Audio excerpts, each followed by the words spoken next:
Hi, and welcome. It's Peg, and I am sharing bits and pieces of my artistic life with you today for StencilGirl products. The challenge this month is dress it or wear it.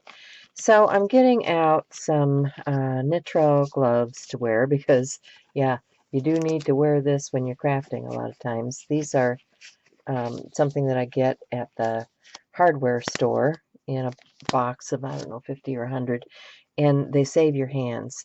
So what I have here is this cute little dress form that I picked up at a secondhand store, and I've had it in my shop for a while because I was thinking about what I wanted to do with it, and it had a bunch of junk glued to it, but it wasn't what I wanted, so I pulled that stuff off, washed it off, and now I'm getting ready to apply some things to it. So I have a reusable container here. This is just something that, I don't know, you get some stuff from the grocery store in. I like to recycle. And I have, guess what, wooden clothespins. So I'm going to do something with these, and I like to use wooden clothespins to clip things up.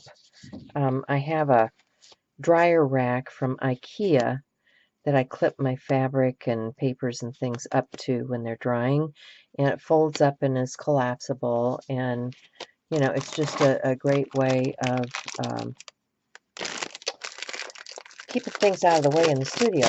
So I went to the dollar store and I picked up a bunch of these wooden clips. Yeah, you get a whole pack like this for $1. And I'm going to throw them in here because I have an idea that I want to decorate the clips that I use to clip up my papers and things with. They're just plain wood. And I thought, well, why not? And then, I've got these. I've had these for, I don't know, a couple of years now. And I don't know how long this stuff lasts, so I want to use it up. This is Marabou Art Spray, and it's black. I like black for a base of just about anything. So I'm going to shake that up. It's got a shaker ball in there. I don't know that the spray is going to work because, these things get clogged, but let's try it. Yeah, spray is not working because it's been sitting on the shelf too long, right? So I need to clean the sprayer out, but let me see if I can just dye this by adding it here and get some color on these.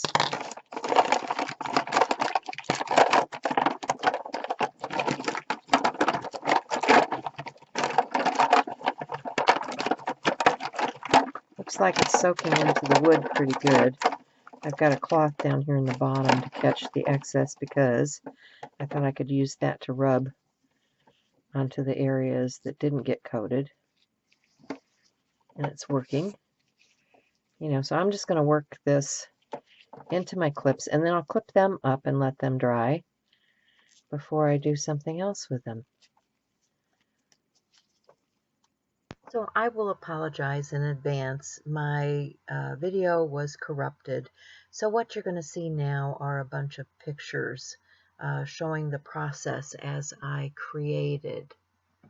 The clothespins took to the dye just fine, and then I laid them all out and added a stencil and, well, actually a couple of stencils and some spray paint.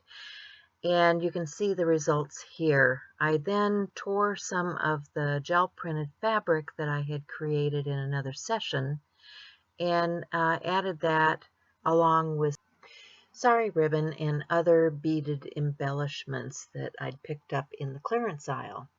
So I've added a few of the paper flowers here from my friend Vicki.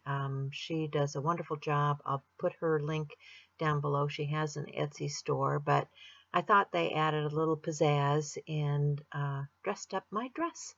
So I hope you enjoyed this. If you want to know more, you can stop over at StencilGirl and read it all on their blog. And you can find the stencils listed below or on their blog. So thanks for stopping by. I appreciate you. Remember to be kind and love one another. Bye for now.